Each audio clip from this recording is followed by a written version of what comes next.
Un hombre de Indonesia se volvió millonario cuando un meteorito valuado en $2 millones se estrelló en su patio trasero. Al parecer, el meteorito era muy antiguo y muy raro, por lo que era tan valioso. Pero antes de que empieces a pensar qué harías con $2 millones y qué parte de tu casa podría servir como zona de aterrizaje para una roca espacial, toma una silla, siéntate y déjame contarte esta historia. La historia del color que cayó del cielo.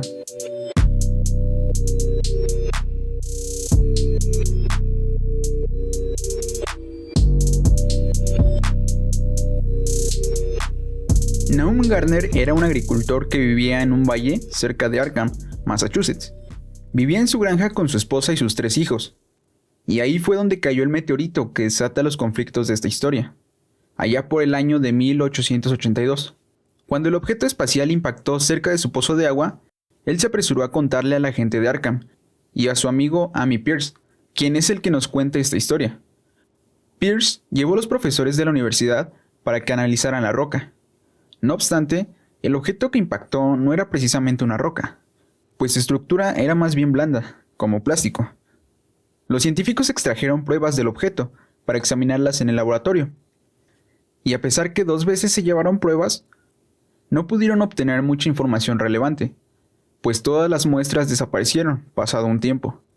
Lo único que pudieron concluir fue que el meteorito, y por lo tanto las pruebas, desprendían calor, tenían magnetismo, producían una luminosidad tenue y su espectro de color era desconocido.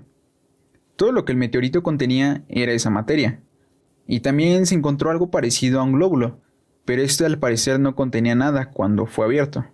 Y de la misma manera que las muestras, el meteorito de una noche a otra se desvaneció. Y la única evidencia que quedó fue el cráter del impacto. Garner ganó un poco de fama a raíz de lo del meteorito. Salió en periódicos e inevitablemente estuvo en el foco de la conversación por un tiempo. Pero fuera de eso, su vida siguió normal, al menos hasta la cosecha. Él tenía huertas y sembradíos en una gran extensión de terreno, tanto cerca como a distancia de su casa. Con todo el trabajo que le llevó cultivar sus huertos, se alegró enormemente cuando la fruta estaba creciendo de forma voluminosa. Sin embargo, en la fruta había un color extraño, parecido al que habían visto hallarse en el meteorito.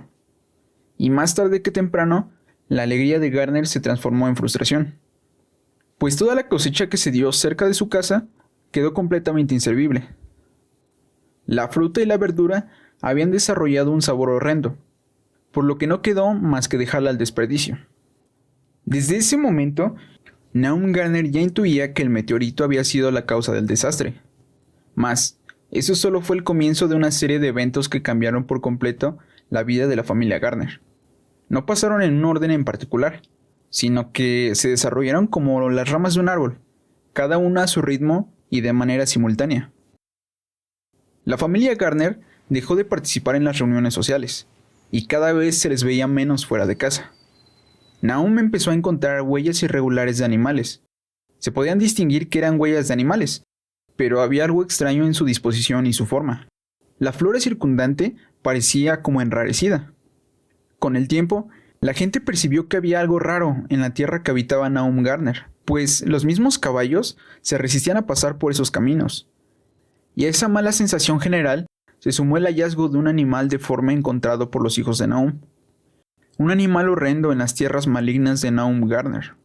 Toda esa degradación sucedió en cosa de 10 meses. En todos esos meses que se tornaban cada vez más extraños, la familia de Nahum desarrolló la costumbre de vigilar furtivamente el entorno. Sentían que había algo, escuchaban y parecían ver cosas. Uno de los hijos de Nahum dijo en cierta ocasión que los árboles, ya de por sí raros, se mecían aunque no hubiera viento.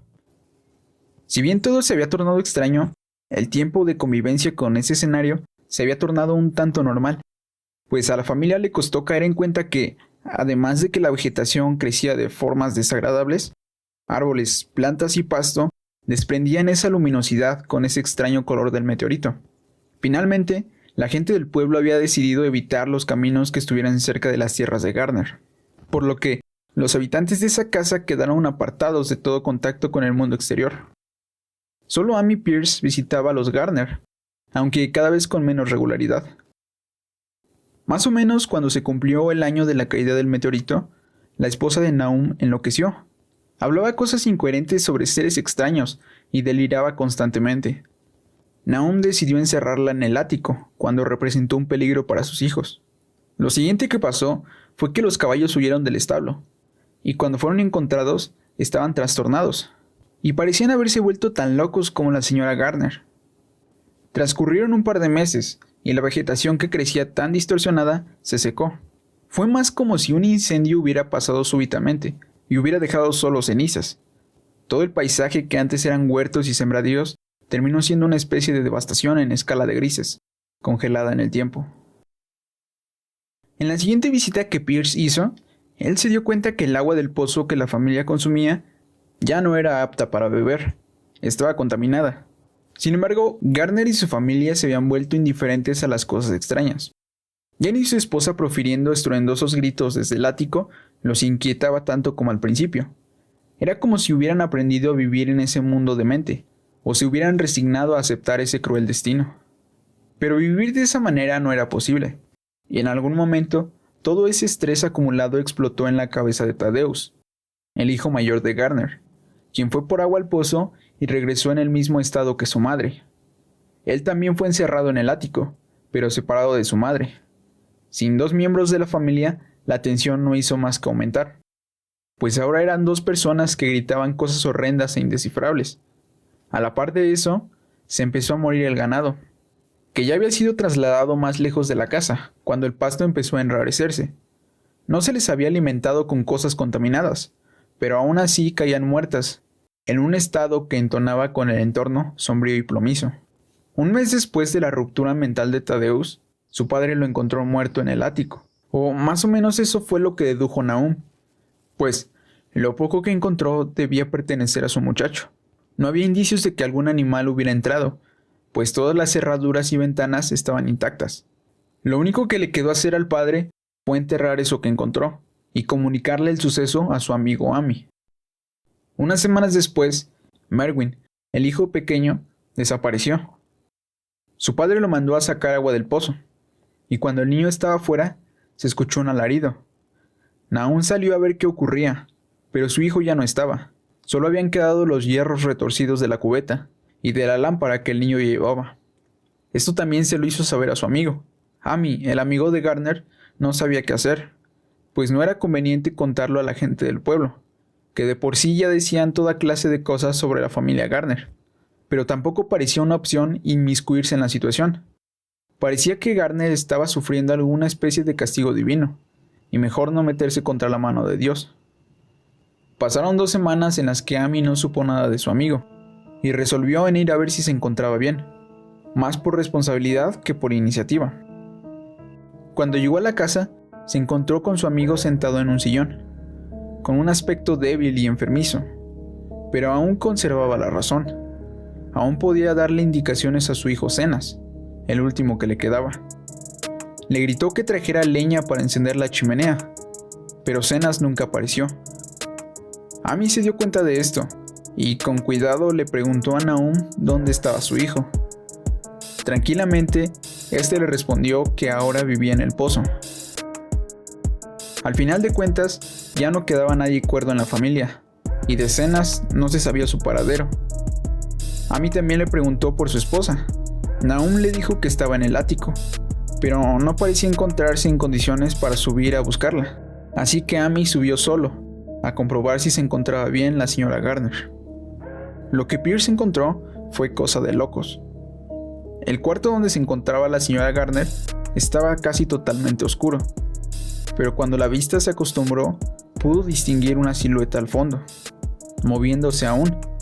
Él gritó por lo que vio, y sintió que una ráfaga pasaba junto a él, saliendo de la habitación. También creyó percibir que esa ráfaga tenía el color del meteorito. La silueta al fondo era la señora Gardner, o había sido ella en algún momento. Ahora se encontraba como los animales que habían muerto convertidos en ceniza, pero aún estaba viva. La compasión llevó a Pierce a tomar un palo y terminar el sufrimiento de la esposa de su amigo. Había pasado una media hora desde que subió al ático, cuando escuchó algo parecido a un estruendo en la planta de abajo. Se apresuró a regresar, pero se detuvo en la escalera. Había ruidos en el piso de abajo, ruidos como de arrastre y de succión. Se quedó pasmado por un rato, hasta que escuchó a su caballo arrancar sin estribos junto con su carreta. Inmediatamente, en el pozo sonó un chapoteo. Amy bajó empuñando el palo que había utilizado en el ático. En la cocina se encontró a su amigo, pero ya no era el mismo con el que había hablado media hora antes. Tenía el mismo aspecto que su esposa. Se desmoronaba poco a poco, literalmente. Amy le preguntó qué fue lo que pasó. Nahum, entre la conciencia y la locura, le respondió que esa cosa había salido de algún glóbulo que estaba en el meteorito, como el que los profesores rompieron. Debió crecer y alimentarse de los seres vivos. Vivía en el pozo y se había llevado a Merwin y a Cenas. Era parecido a humo. No había forma de escapar de esa cosa, pues te atrae, te consume la mente, y aunque sabes que estás cerca, no puedes huir. Luego te consume la vida. Fue todo. Lo último que dijo era que estaba preocupado por su esposa. No sabía cuándo le había llevado de comer, y temía que esa cosa la atrapara. Cuando Amy vio que su amigo había pasado a mejor vida, se precipitó en su salida. Tomó un camino por el cual no se encontraba con el pozo, y se dio prisa en llegar a su casa. Al llegar a su casa, su caballo y su carreta ya estaban ahí, por lo que su esposa estaba preocupada. Él la tranquilizó, pero no le dijo mucho. Se apresuró a ir con las autoridades a denunciar la muerte de su amigo.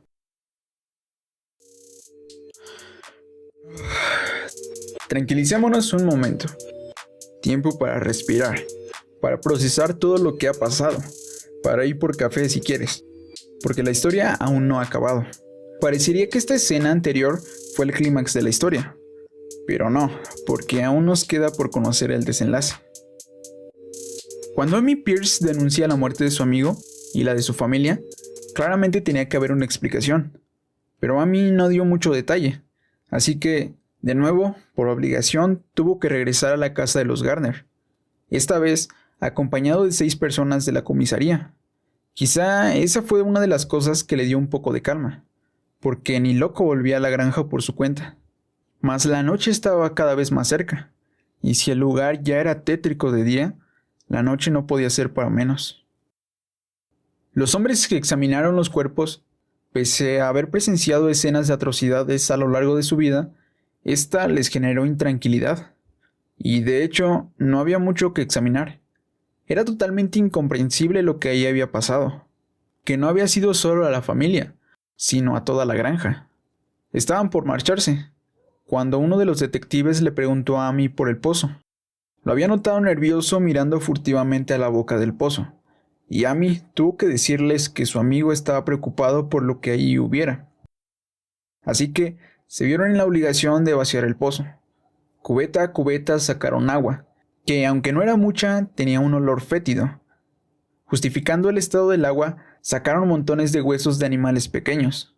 El esqueleto de un perro, el de un venado, pero también el esqueleto de Merwin y de Cenas. Llegó la oscuridad y no hubo ningún otro hallazgo. En el pozo no quedaba más que fango, que por cierto parecía estar a gran profundidad, pues no se encontró el fondo del pozo. Todos regresaron a la casa, tratando de dar explicación a lo sucedido. Está de más decir que nada lógico podía dar solución al enigma de la granja de Garner.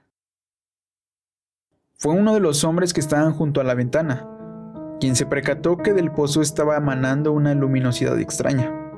Amy reconoció de inmediato ese color. Aunque no fue el único, los caballos también percibieron lo que fuera que ellos podían percibir. Todos, salvo los caballos, estaban paralizados por lo que estaba sucediendo. El haz de luz se hacía cada vez más potente, y los árboles parecían percibirlo también, porque empezaron su danza macabra. Sus puntas se movían estirándose, tratando de alcanzar el cielo, como si una corriente eléctrica los hubiera poseído. Ahora, el pozo no era el único que brillaba, también lo hacían los árboles, la casa, el paisaje, todo estaba emanando ese particular color. Lo que sea que hubiera estado en el pozo, había sido inquietado por aquel grupo.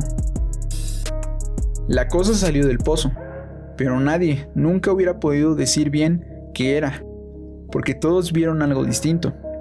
Quizá el que mejor lo vio fue el caballo de Amy, pues la cosa se dirigió hacia él, e hizo lo mismo que con todos los seres vivos que se topaba. Los hombres en la casa solo escucharon el casi clamor producido por el caballo, un sonido espeluznante que los animales no producen naturalmente. Lo que llevó al grupo a moverse fue notar que ahora la casa estaba brillando por dentro. Los muebles, el piso, las ventanas y todo alrededor estaba emitiendo luz.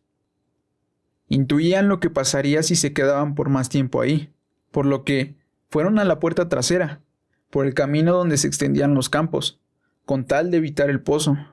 Corrieron por sus vidas, corrieron de miedo tanto como pudieron, y al final, cuando ya se encontraban a una distancia considerable, miraron hacia atrás.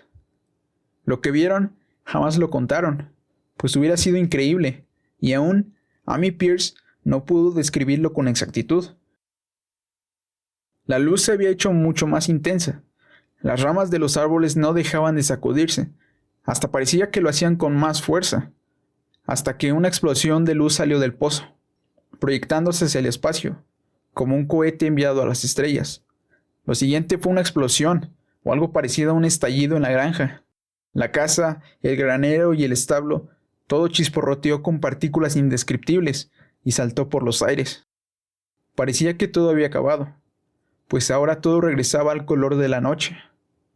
Pero un pequeño fulgor persistía en la boca del pozo, sin perder la poca intensidad que tenía. Amy supo que algún remanente había quedado ahí, al parecer, para siempre. Los días extraños habían terminado, mas ese páramo condenado quedaría como recuerdo para todos los habitantes de Arkham.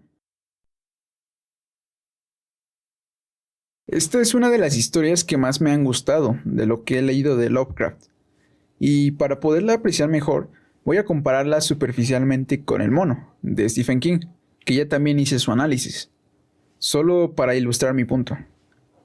Una de las cosas más relevantes es la lógica de la historia.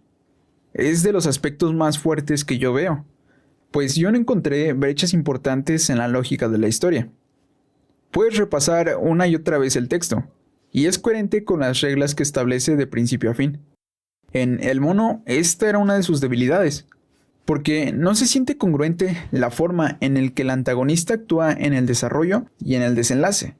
En ese cuento, Stephen King hace que el mono desarrolle superpoderes de un momento al otro, cuando siempre fue constante en su obrar. Aquí la lógica se mantiene, pues el antagonista sí experimenta un aumento de poder, pero lo hace progresivamente. Vemos su crecimiento poco a poco, y aunque ya era algo poderoso, tarda más de un año en llegar a su máximo potencial. También los personajes humanos se mantienen constantes, aunque si lo miras bien, no tienen nada de especial. Y esto es una de las características de los cuentos de Lovecraft, que se centra más en los seres sobrenaturales que en los humanos. En sus historias, lo que él exalta es a esas criaturas cósmicas. Esas son las memorables. Los humanos realmente carecen de importancia, pues podríamos cambiar a la familia Garner por cualquier otra, y el resultado hubiera sido casi el mismo. De hecho, la única diferencia entre que Amy Pierce no hubiera abandonado a los Garner fue que se supo la causa de su muerte. Solo eso.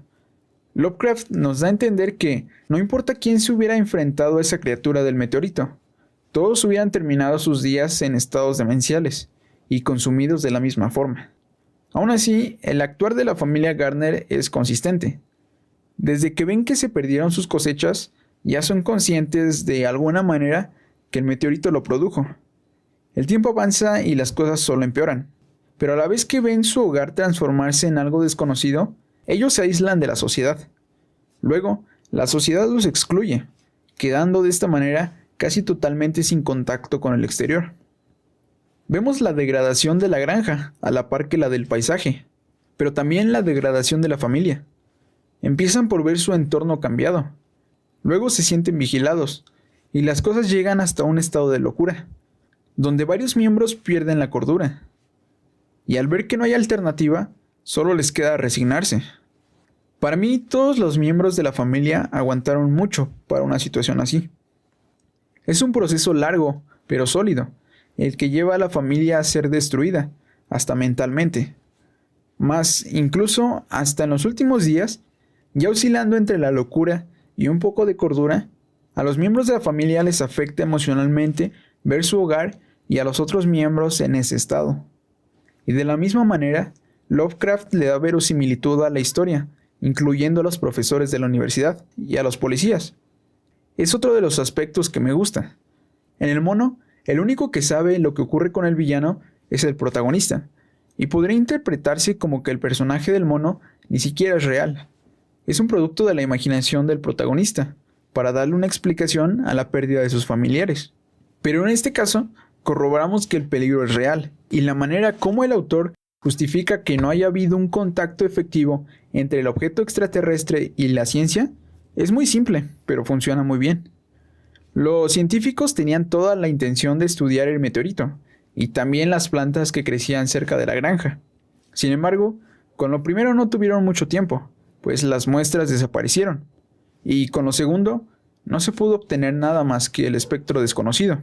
Quizá el problema de la justificación viene a futuro, porque el escenario permanecía hasta la actualidad, pero eso lo vamos a hablar en un momento. La narración no tenía que faltar en uno de los puntos destacados, y es que, como todo maestro, Lovecraft la sabe dominar de manera fenomenal. Más, quiero destacar algo de lo que me percaté haciendo el resumen, y es que a lo largo de la historia pasan muchos eventos, de hecho son un buen. Desde que cae el meteorito empiezan a suceder un montón de cosas, y cuando yo busqué resumirlas, en algunas partes no sabía cómo incluirlas sin que se viera repetitivo, o que estaba haciendo una lista de compras. Como cae el meteorito, se secan los cultivos, aparecen las pisadas raras, se va todo al infierno. Creo que solo de esa manera pude apreciar lo bello de la narración, que relata un montón de cosas en no muchas páginas, y aún así no se siente forzado. En la historia no dejan de suceder cosas durante todo un año, y todas esas cosas se nos presentan de forma orgánica. Eso es lo bello de la narración. A pesar de que la narración no es muy complicada, hablando de que no estamos dando saltos al pasado o seguimos a más de un personaje simultáneamente, lo que contiene y la sencilla forma de mostrarlo le da su distintivo.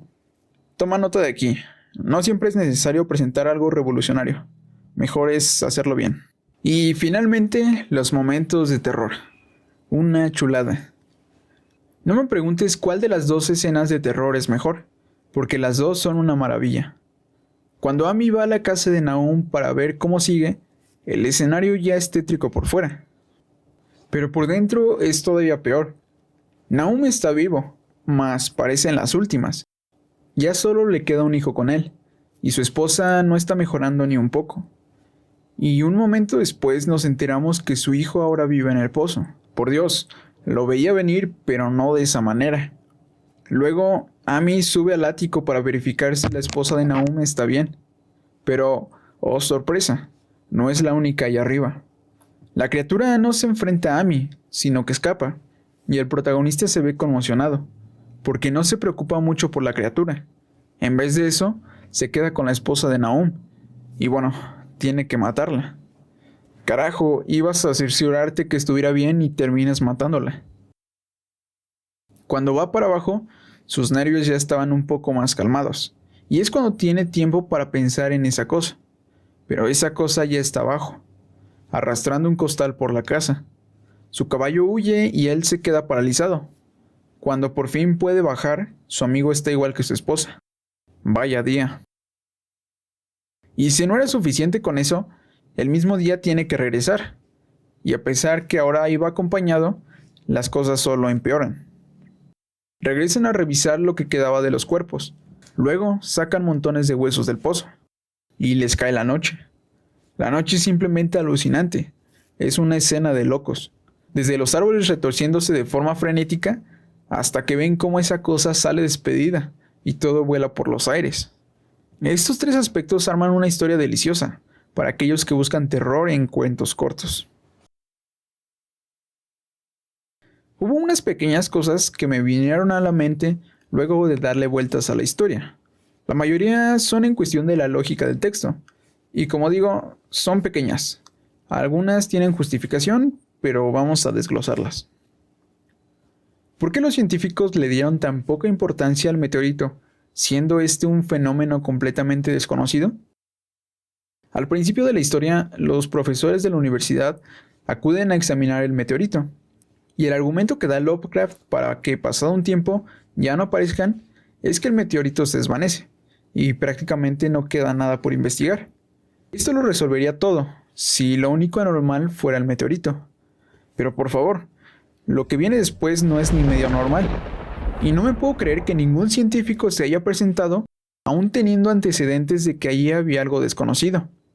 Y esto se trata de justificar diciendo que los científicos tomaban por historias de brujas lo que la gente decía sobre el páramo condenado. Y sí, algunas de estas cosas eran muy alocadas, pero en un momento de la historia se llevan para investigar una planta del páramo condenado, lo cual, como todas las demás, era una aberración. Y ni su aspecto ni el espectro de esa planta llaman la atención de ningún investigador. Y si tomamos en consideración que el final de la historia no puso fin a lo que corrompía ese pedazo de tierra, alguien en todo ese tiempo que transcurrió debió de habérselo contado a algún científico loquito que quisiera dar respuesta a los enigmas que presentaba ese escenario. Podría ser que por lo reacios que eran los habitantes de Arkham a hablar sobre el páramo condenado o sobre los días extraños, nadie que no hubiera sido de la comunidad llegara a saber sobre ese lugar. No obstante, esto se destruye con lo que se nos cuenta al principio de la historia, que gente de otros lugares han probado establecerse cerca de ese lugar, y todos se han terminado marchando. Yo digo que esa gente en algún momento debió de contar sobre el lugar a otros, y así propagar el rumor, hasta que alguien se viera atraído por el misterio. No se me hace creíble que nadie se hubiera interesado por lo extraño del lugar. Y ya que hablamos de la gente que se intentó establecer cerca del páramo condenado, qué raro que los únicos que no quisieron irse de ese lugar fue Nahum y su familia. Comprendo que la situación vino de repente, y que muy probablemente no tenían otro lugar a donde irse, y también que habían vivido ahí toda su vida, por lo que, aun a pesar de lo que pasaba ahí, no se iban. Quizás se repetían que ya pasaría todo eso, con tal de quedarse en su tierra. Pero lo que no me cuadra mucho es que ninguna otra persona corriera la misma suerte que la familia de Nahum.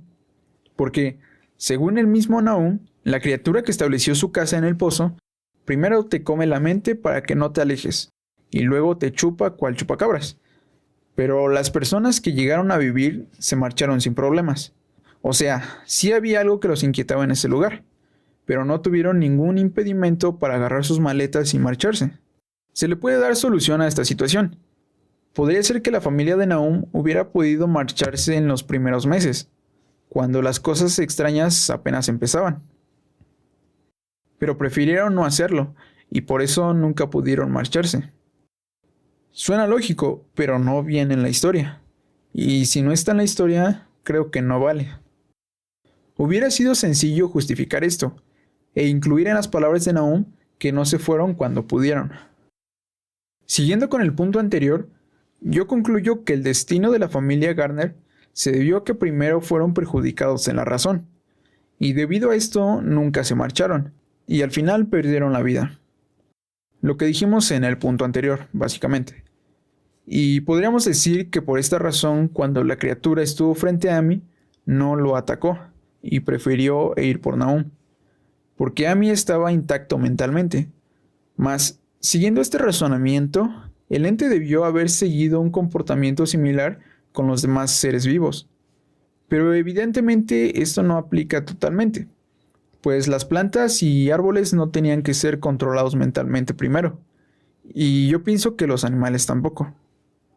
Y no creo que este ser tan poderoso distinga entre distintos tipos de seres vivos, si su propósito al final es alimentarse de ellos. Por lo que debería abalanzarse sobre su comida a la primera que lo ve, a menos que sea como Pennywise, y que prefiera darle sazón a su comida. También podría ser que el ser, a medida que se iba alimentando, iba aumentando su poder. Y por ello acabó primero con las plantas, luego con los animales y al último con los humanos. De esta manera pudo acabar con la familia Garner, luego de un año de estarles fastidiando la mente, pero no tenía el suficiente poder para acabar con Amy. Mas, por ese camino, regresamos a la gente que quería establecerse, la que vino después de que la familia Garner dejara de existir, porque la criatura siguió viviendo en el pozo, o al menos un remanente de ella, y siguió alimentándose de la vegetación circundante. Así que supongo que cuando esa gente llegara, el ser del pozo ya debería ser mucho más poderoso, y quizá llegar al punto de no necesitar desgastar las mentes de sus futuras cenas. Pero esto no pasa. Y bueno, podríamos juntar ambas hipótesis para justificar que la criatura no atacara a Amy. Suponiendo que es necesario controlar la mente de los humanos antes de acabar con ellos, y que aún no era muy poderoso cuando se topó con Amy. Así no hay falla. Pero una vez más, están esas personas del punto anterior. ¿Por qué la criatura no acabó con nadie más? Son pequeñas cosas que en ningún momento afectan a la historia, salvo quizá por cuando Amy ve a la criatura de frente. Solo dejan huecos a futuro. Tampoco es que sean muy grandes. Vaya historia la de hoy. Nos tocó atender algo muy grande, y no decepcionó en ningún momento. Disfruté bastante leyendo y analizando esta obra maestra de terror. La recomiendo totalmente. Y creo que si estás empezando a conocer a Lovecraft, es un muy buen relato para iniciar. Finalmente este video salió del limbo en el que estaba, y es que este video tenía que haber salido hace un año. Lo grabé en ese momento cuando grabé el del mono y el del atajo de la señora Todd, pero por cuestiones de la vida no lo edité y no lo subí. Ahora lo recuperé y dije, bueno, lo subo. El plan desde ahora es que salgan videos más regularmente, no que salgan cada año. No sé decirles cada cuánto van a salir, pero sí que sea más periódico. Y como a veces se alarga el tiempo de producción de videos para YouTube, abrí un canal en la plataforma de iVoox y en Spotify. Ahí vamos a estar subiendo los audios como si fueran podcast, por lo que van a salir antes que los videos de YouTube. Posteriormente los audios que ahí subamos les vamos a poner imagen y ya los vamos a poner aquí en YouTube. Los episodios van a estar separados en 2 programas. En esas plataformas de podcast van a estar 2 programas desde mi mismo canal. Y es que yo pensé que era como en YouTube, donde se subían pues todos juntos quedaban. Pero no, al parecer, bueno, yo hice un lío y terminé separándolos en 2. Uno va a ser el de la pandilla esqueleto se llama, que es la colección de cuentos de Skeleton Crew. Y la otra es Los habitantes del cosmos, que es donde vamos a estar hablando de los cuentos de Lovecraft. Por el momento vamos a tener estos 2 programas, después iremos añadiendo más. Pero bueno, van a estar así por el momento. De todos modos, les dejo los 2 enlaces en la descripción por si quieren ir a verlos en alguna de estas plataformas. Posteriormente estaremos editando los audios de podcast para subirlos aquí a YouTube, ya poniéndoles video. De hecho, ya salió uno que no ha salido todavía en YouTube. Entonces, si quieren escucharlo antes de que salga aquí en YouTube, pues ya saben dónde encontrarlo. Por cierto, hay un nuevo editor en el canal que nos va a estar ayudando con pues la edición para YouTube. Espero que les guste su forma de editar y pues denle un poquito de amor. Y ahora sí, eso es todo. Espero que nos sigamos viendo más seguido. Y bueno, hasta la próxima. Nos vemos.